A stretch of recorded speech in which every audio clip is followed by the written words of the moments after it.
After the judges period, we have a king crowned in Israel.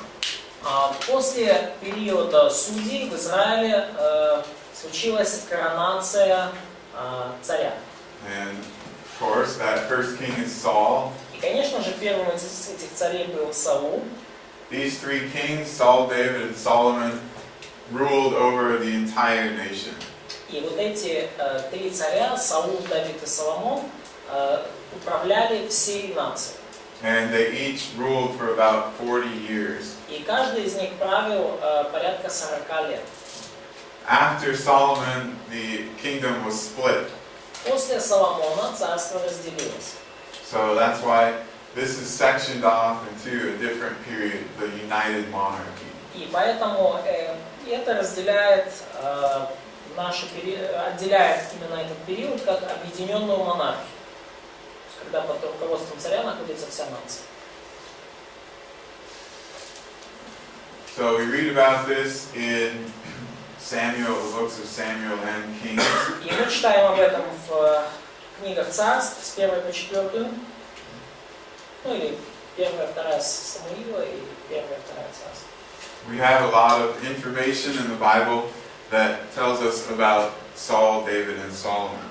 И у нас есть очень много информации в Библии о Сауле, Давиде и Соломоне. So we have many things that we can look for in archaeology. И есть поэтому много деталей, моментов, которые мы можем искать среди археологических находок. Things that confirm the biblical account. Те вещи, которые подтверждают библейское повествование. And then some things that are hard to understand without looking at the archaeological material. И может быть некоторые вещи, которые тяжело понять в Библии без дополнительного археологического материала. We already learned about this, but the oldest manuscripts about the monarchy are from the 2nd and 3rd century BC. И мы уже это изучали, но повторим, самые ранние свитки, которые повествуют о периоде монархии, это 2-3 столетие до нашей эры. We have copies of the Old Testament, of course, in the Dead Sea Scrolls. И у нас есть копии, конечно же, Ветхого Завета, и это свитки Мертвого моря. But David and Solomon, they reigned about 700 years before this. Но Давид и Соломон правили за 700 лет до этих свитков. But we'll see that the findings of archaeology demonstrate that the text about the monarchy is entirely correct. Но при этом мы видим, что по всем археологическим данным текст, описывающий период монархии, он должен быть корректным, верным. Now we don't have a lot to say about Saul. И у нас не так уж много написано о Сауле, не так много известно. Not much has been found related to his reign. Не так уж много найдено касательно его правления. He didn't do nearly as much building as David and Solomon did. Он не построил так много зданий, и даже близко не построил так много, как Давид и Соломон. But he did have a palace or fortress at Gibeah. Но у него был дворец или крепость в Гиве, да? Гиве, да. Гива Вениаминова или Гива Саула. And parts of this have been excavated. И частично вот эта Гива была раскопана. And they found that it was used during the time of Saul.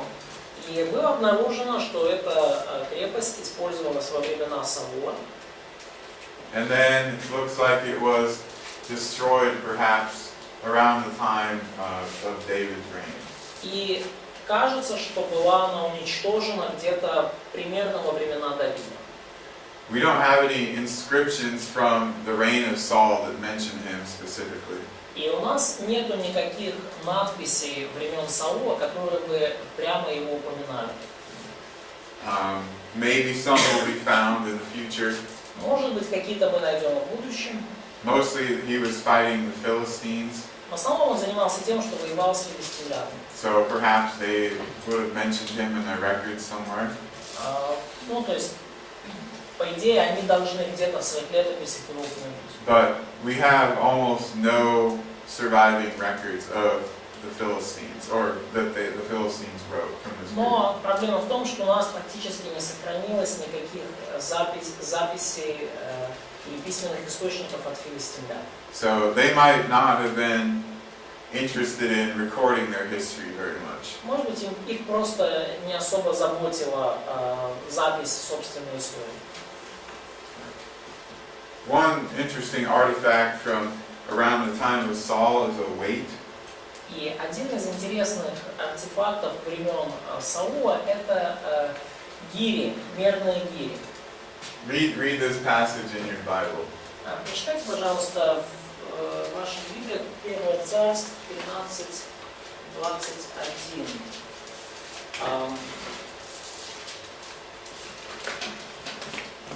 Когда сделается щербина на острове сушников и заступов, и увил, и утроповал, или нужно рожон поправить. Точно ссылка, правильно? So, is it correct? So there's nothing about a weight in that, Правда, что нет ничего о мерах весов здесь? right? Да? Yeah, because we didn't know what the Hebrew word pim meant. Потому что мы не знаем, что значит еврейское слово пим. Пим. Okay? We had no idea. So people guessed at translations. И поэтому люди, делая перевод, просто делали догадки. And then some of these weights were found in excavations. И вот некоторые из таких гирь, весов были обнаружены при раскопках. And they were inscribed with this word pim, И на них было написано вот это слово пим. which weighed 2/3 of a shekel. И пим весил, это было 2/3 шекеля. So it was just one of their weights that they would use to measure currency or other things that they were trading. И это была одна из тех вещей, которые они использовали при торговле, то есть обменивая там, серебро и так далее. And now several of these have been found. А? And now several of these have been found. И теперь уже на сегодняшний день обнаружено даже несколько таких пимов. 76 это граммы. So it's a grams, yes? Yes. 76. Because a shekel is about 11.2 grams or something around there. Шекель это где-то 11,2 грамма. So here's a case where archaeology helps us translate the Bible correctly. И вот это тот случай, когда археология помогает нам верно переводить Библию. And Нет, я бы сказала, что нет.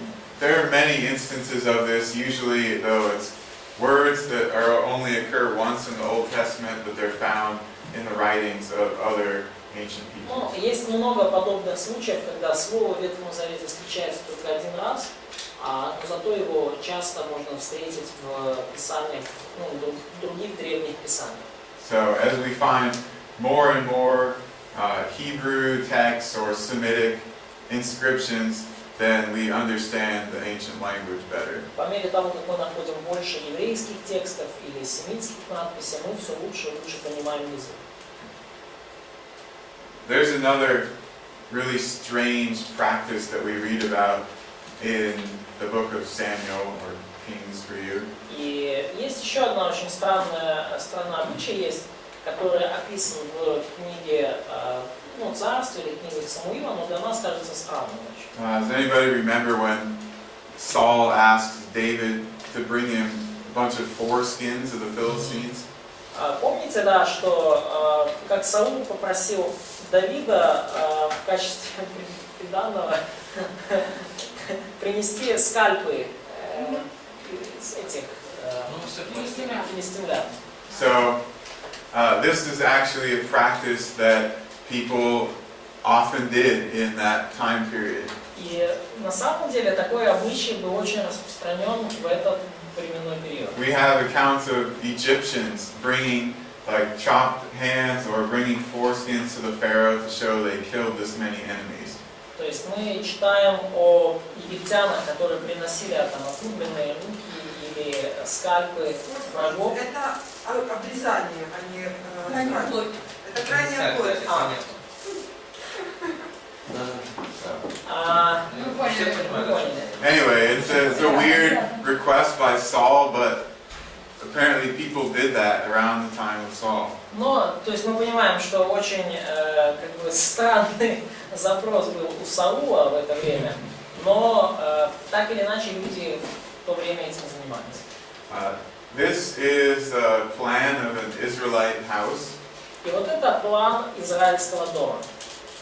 This is usually called the Israelite four-room house. И называют его обычно израильский четырехкомнатный дом. So they had these pillars in the courtyard. И у них во дворе, то есть у них стояли вот эти вот столбы, которые... And the plan was divided essentially into four sections like this. И дом был разбит вот с помощью этих столбов на 4 таких секции. разделов.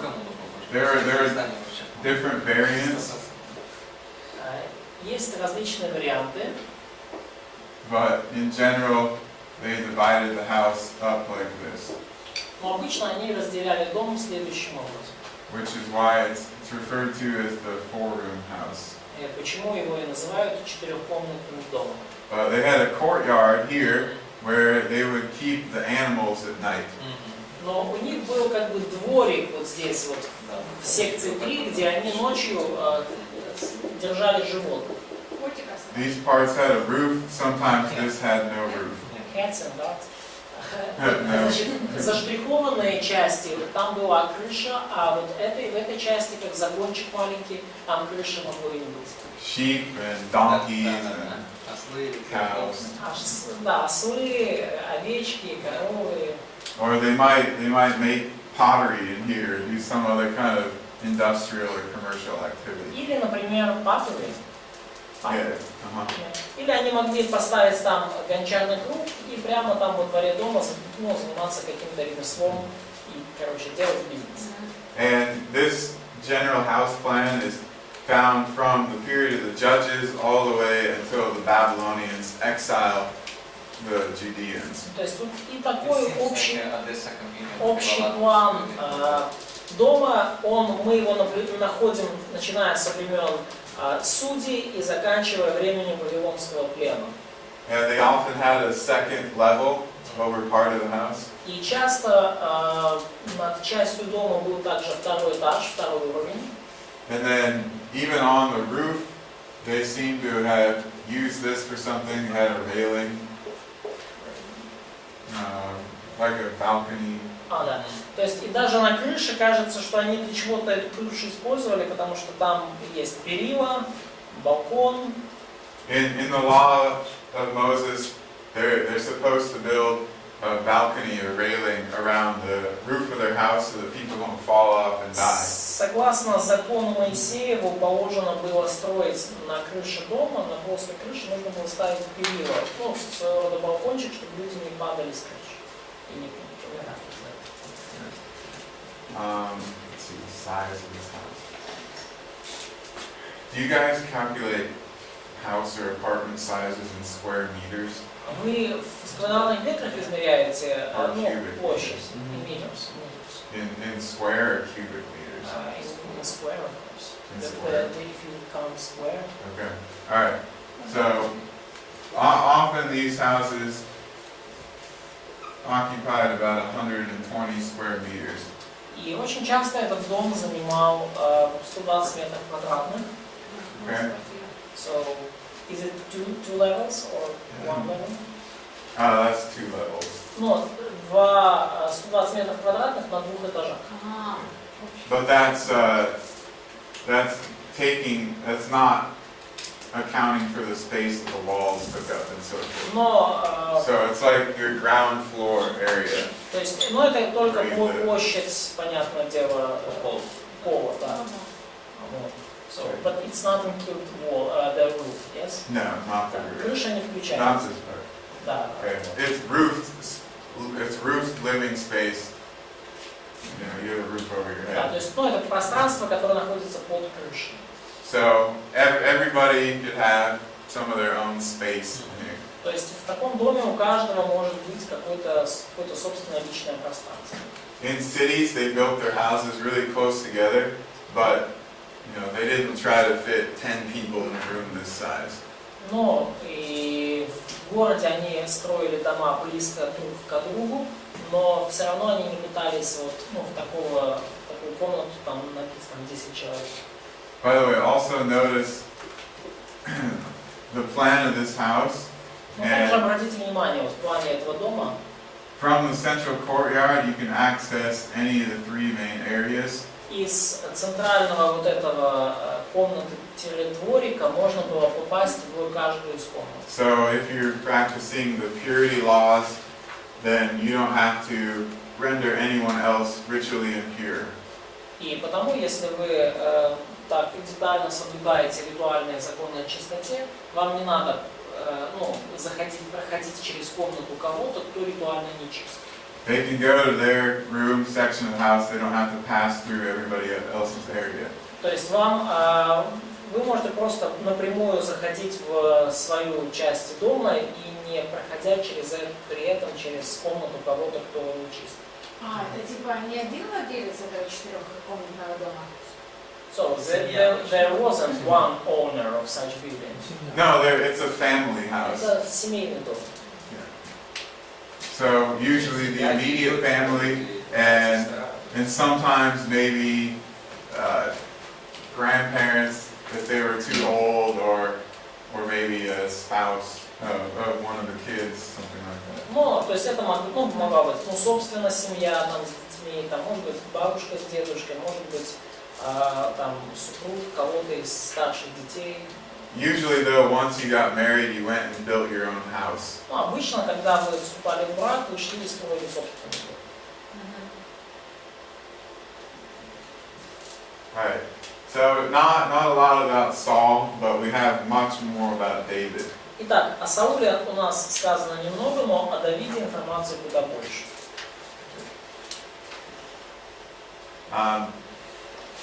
Before 1993, До 1993 года no one thought that there were any inscriptions mentioning King David from ancient times. никто не думал, что есть какие-то древние надписи, упоминающие царя Давида. And so scholars critical of the Bible were starting to claim that David didn't actually exist. И те ученые, которые критиковали Библию, они даже начали утверждать, что на самом деле Давида не существовало.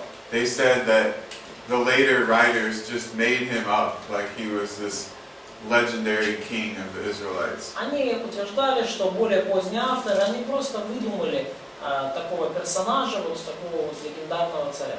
But then in excavations at the site of Dan, Но затем при раскопках города Дан they found a piece of a stele. они нашли участок стелы. First they found this big piece here, Ну, сначала они нашли вот этот большой кусок, and then in later seasons they found more pieces. а чуть позже они обнаружили и другие кусочки. But the first piece was the most important Но первый кусочек наиболее важный, because it says, потому что там сказано,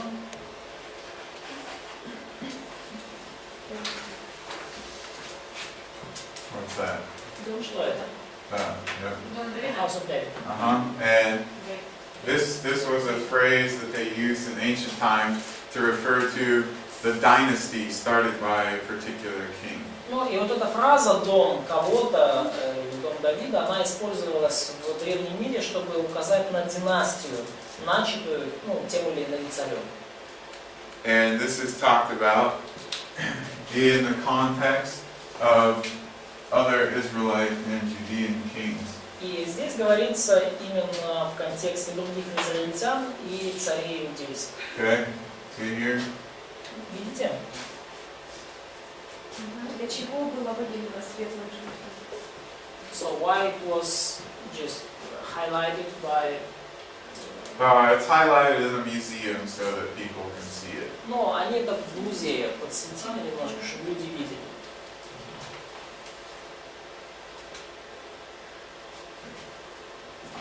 Some of the scholars who have been saying David didn't exist, they tried to claim that this was a forgery. А некоторые из ученых, которые утверждали, что Давида никогда не существовало, они попытались, конечно же, заявить, что это подделка. And then in later seasons they found more pieces of it. Но в более поздние времена обнаружились другие кусочки этой стелы. So it was already a ridiculous claim, but then they were totally discredited when more pieces were found later on. Это уже даже на тот момент это были, скажем, уже довольно странные глупые заявления, а когда обнаружили другие кусочки, их полностью дискредитировали. Заявки о том, что это подделка. Then they tried to say things like, oh, it doesn't say house of David, it says house of beloved or house of Dodo or it's some place that we don't know about. Ну, они потом начали говорить, ну нет, там не говорится о доме Давидовом, это о доме там возлюбленного или о доме Додо или там какое-то, может быть, место какое-то так называлось, ну такое жилье называлось. None of that makes sense. Reading in the context is obvious that it's talking about the house of David. И все это, конечно же, бессмыслица, потому что, читая в контексте, мы видим, то есть это совершенно очевидно, что речь идет о доме Давидова. So almost everybody has come to terms with this and accepted it. И практически все в итоге пришли к соглашению и приняли эту стелу, это доказательство. So it's generally acknowledged as the earliest inscriptional reference to David and the dynasty of kings that he started. И то есть в целом эта стела считается наиболее ранней надписью, говорящей о Давиде и династии, которую он начал. So now instead of claiming that David didn't exist, they try to say that he was just a local chief that ruled the area of Jerusalem. И теперь вместо того, чтобы утверждать, что Давида не существовало, они говорят, ну это был такой местный князек, царек, который, ну да, он руководил там областью Иерусалима. We'll address that later in the lecture. И мы об этом тоже в лекции Is there only поговорим. one evidence about David? No, here's the second one. Second inscription. И есть вторая надпись, говорящая о Давиде. So around this time, yes. Как называется вот то, что только что вы показывали на фото? Вот So, how do you call this first inscription? The Tel Dan Stele. Стела Тель Дан. Ага.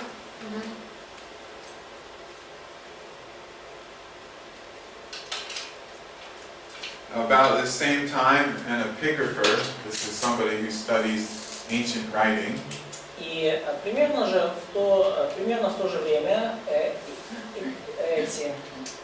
короче говоря, ученые, которые изучают древние надписи, древние письмена, he remembered seeing a similar phrase on another ancient stele. similar with Telь Дан. Yes. Ученый, изучающий древние надписи, вспомнил, что ту же самую фразу он видел на какой-то другой древней стеле. On this other stele, И the Mesha stele, и вот эта другая стела, это стела Меши. we have the same phrase. И там мы читаем ту же самую фразу. Again, it's talking about the Israelites and it references the house of David. И опять же здесь говорится об израильтянах в связи с домом Давида. Now, both of these steles date from the 9th century BC. И обе эти стелы датируются, начиная с 9 столетия до нашей эры. So close to the time of David's life. То есть это достаточно близко ко времени жизни Давида. The first one is a victory stele of the Arameans. И первый из них, стела Тель-Дан, это победная стела арамейцев. And the Mesha stele is a victory stele of the Moabites. И стела Мэши это победная стела моавитян. The Moabites lived over here, Моавитяне жили вот здесь, на восточном берегу реки Иордан, and the Arameans lived up here. а арамейцы жили вот там, на севере, тоже на востоке Иордана, но севернее. They were enemies of Israel at this time who had fought them. Они на тот момент были врагами Израиля, и с ними шлись сражения. And they were claiming victory over the Israelites on this stele. Именно на таких стелах они провозглашали, записывали свои победы над Израилем. So this could not be Israelite propaganda. То есть это не могла быть в принципе израильская пропаганда. Their enemies are actually acknowledging that David was king and was the founder of the dynasty. То есть даже их враги признавали, что Давид был царем и что он был основателем их династии. А насчет вот этой кусочек буквы, который отломился, он предложил добавить начальную «д», которая отломилась. Андрелеми. So it's written about the Andrew Lemmer who suggests to add D letter to inscription on Mesh Stela. Okay, so you see how it looks like it's broken? Вы видите, как оно выглядит? То есть стела, разломана. When they first found this thing, it was all one piece. И когда они вначале обнаружили эту стелу, она была одним куском. And they originally took a piece of paper and charcoal and recorded it like that. И изначально они как делали? Просто брали кусок бумаги, накладывали и потом по нему водили углем. Вот. И оставшиеся следы были составляли. And they made a copy of the whole thing. И они скопировали всю эту стелу. But then the people intentionally broke it, thinking they could make more money by selling different pieces. А потом другие люди намеренно эту стелу разломали, надеясь, что больше денег заработают, продавая ее по кусочкам. So it had to be reassembled. И теперь ее пришлось восстанавливать по частям. So now the original stone part of one of the letters D or Dalet is broken. И теперь уже на собранной этой стеле из-за трещины эта часть буквы D изначально потерялась. We actually find David mentioned more than once in this stele though. И на этой стеле на самом деле более чем один раз упоминается Давид. Alright, now the third one is less accepted. И третье свидетельство, оно менее принятое, But менее общепринятое. one scholar, Egyptologist, he suggests that the name David is found in a location on this wall relief as a place, the name of a place. Один из египтологов утверждает, что имя Давида упоминается в списке местностей на барельефе. So there was a list of locations which was mentioned on this relief. То есть это был барельеф, настенная надпись, где был список местностей. То есть, и этот ученый считает, что это Давид упоминается здесь в этом списке. It's tentative and it's not nearly as important as the other two steles. Это, скажем так, такое, это свидетельство, которое можно поставить под вопрос, и о котором можно спорить, и оно не настолько убедительное, как две предыдущие стелы. То есть, горная земля. А почему вы не говорите насчет Сусакина первого? So why don't you say about the Susa-king first? We will talk about him more. Мы поговорим о нем чуть-чуть. He attacks Israel and Judah just after the kingdom splits. Он атаковал Израиль и Иуду прямо после того, как царство разделилось. Еще такой вопрос. В Писании тоже упоминается исторические хроники, там книга праведника или праведного. So also some other sources mentioned in scripture, like the Book of Righteous, Где говорится, описываются какие-то события. where some events are described.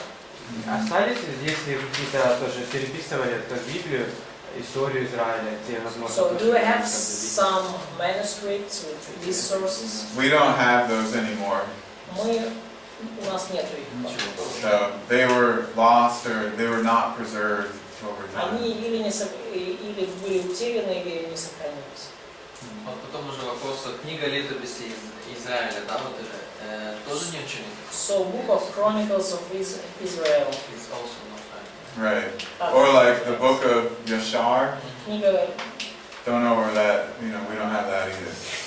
But книга Ешара, да, или Ящера, Ешара. it's mentioned in Joshua and some other places. Ну, она упоминается в книге Иисуса Навина. So they wrote on papyrus and parchment. То есть они писали на папирусе и Parchment is animal skin that's и used на, as paper. да, это, ну, короче, на коже животных, на дубленой коже животных. Пергамент, да. This stuff, it doesn't last very long except under certain conditions. И вот и пергамент, и папирус, они не живут долго, они не сохраняются долго, если только их не поместить в особые условия. So, yeah, it can last for a few hundred years, but it's not going to last for 3,000 years. Ну, конечно, они могут несколько сотен лет просуществовать, но не несколько тысяч. Unless it's sealed up in a tomb or a cave and it's in a very dry place. Если только оно не запечатано где-нибудь там в пещере или в какой-то гробнице, ну, то есть в очень таком холодном месте. That's why we have the Dead Sea Scrolls, because they were preserved in a specific way. И это причина, по которой у нас сохранились свитки Мертвого моря, потому что их хранили в очень таких особенных условиях. So mostly what we have from these early periods was inscribed on stone or painted on pottery, things like that. И потому большинство таких письменных источников, которые у нас есть из древнего мира, это либо надписи на камне, либо какие-то разрисовки на керамике. But we've got these two very important inscriptions mentioning King David as the founder of the Israelite dynasty. Ну так или иначе, у нас есть два очень надежных источника, которые упоминают Давида как родоначальника израильской династии. And then there are a few things from the story of David's life that we can look into. И также есть несколько историй из жизни Давида, ну, записи истории жизни Давида, на которые мы сейчас посмотрим. Now the David and Goliath story actually goes back to the time of Saul. И история Давида и Голиафа, она на самом деле еще восходит ко временам Саула. But he fights this Philistine Goliath. Но Давид, он же, вот написано, что воевал он с этим филистимлянином Голиафом, сразился с ним. And they fight in the valley of Elah. И сражались они в долине Эла. This was a valley that the border between Philistia and Israel ran through. И это была долина, через которую проходила граница между Филистией и Израилем. And fortresses of Israel have been found on one side, and fortresses of the Philistines have been found on the other. И крепости Израиля были найдены на одной стороне, а крепости филистимлян были найдены на другой стороне. Well, at the Philistine city of Gath, which is right near this area, И в филистимском городе Гев, который рядом с этой территорией, рядом с этой долиной, this ostracon was discovered был обнаружен острокон, from about the 10th century BC, датированный примерно 10 столетием до нашей эры. and it had these two names inscribed on it. И на нем написано два имени. So this one in particular is, we would say, linguistically related to Goliath, or perhaps even linguistically equivalent to Goliath. И первое из них, оно лингвистически связано с именем Голиафа или даже эквивалентно, то есть является именем Голиафа. So depending on the transition from language to language, И в зависимости от уже, скажем так, перехода из языка в язык, a consonant like aleph could be a substitute or transition to the gimel. согласно алиф может переходить в гимон. Okay, the lamed is the same. Эль то же самое. Vav and Yod often switch around between similar Semitic languages. Буквы Вав и Йод, они часто switch around, so they Yeah, they're interchangeable да, то from есть они east to west. взаимозаменяемые во многих семитских языках. Like Akkadian is a Semitic language, and usually where you find a Vav in Hebrew, you find a Yod in Akkadian, or the reverse. И Аркадиан, yes. Аркадский язык, он ближайший из семитских языков, и там, где вы находите гласную в аркадском языке, в еврейском видна буква Йод. Okay, so it looks like we have the use of the name Goliath И кажется, что здесь используется имя Голиаф, attested at Gath from just after the time of Goliath. и по времени подтверждено, что надпись сделана примерно во времена Голиафа. Now also the type of battle that David and Goliath fought in is worth looking at. И также достойно внимания тот способ сражения, в который вступили Давид и Голиаф. Remember that the Philistines came from the Aegean Sea area, И вы помните, что филистимляне, они пришли из области Эгейского моря. and they retained some aspects of that culture. И они перенесли с собой и сохраняли, поддерживали определенные аспекты той культуры. One of those things was called monomachia. И одним из таких обычаев была так называемая мономахия. Okay. This was a type of one-on-one battle that would decide the outcome. И это была такой тип битвы один на один. Такое сражение, оно решало исход битвы. So if you've read the Iliad, this is something that they practiced in the Iliad. И если вы читали Илиаду, поэму Гомера, то вот это нечто, что они практиковали во времена Илиады. So Могла представить. the Philistines send their champion, the Israelites send their champion. То есть филистимляне посылают своего чемпиона, израильтяне своего чемпиона. So they can decide it like that rather than everybody having to die. И поэтому они таким образом решают исход сражения, вместо того, чтобы умирали все. But this is not how they did things in the ancient Near East. Но на Древнем Ближнем Востоке они поступали не так. So it shows us that this story about the Philistines and the one-on-one battle is accurate and reflective of what we would expect of the Philistines. И это еще раз показывает нам, что вот история эта с выходом, с сражением один на один, она достоверная и она соответствует филистимским обычаям. During the time of David, the tabernacle was still at Shiloh. И во времена правления Давида скиния все еще находилась в Силоне.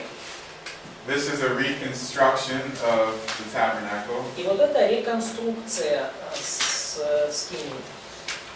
It's in southern Israel. You can see it if you go there. Это находится в южном Израиле, и вы можете это увидеть, если туда попадете. Ну, приедете. And I had mentioned this before, but again, we have this area in Shiloh that fits the tabernacle. Что у нас вот в Сиоме есть определенная такая территория, которая очень соответствует описанию скинии. And here are the specific measurements. И есть здесь определенные измерения. So you can compare that to the measurements that we have for the tabernacle in the Bible. И также вы можете сравнить это с теми размерами, которые Библия приводит для скинии.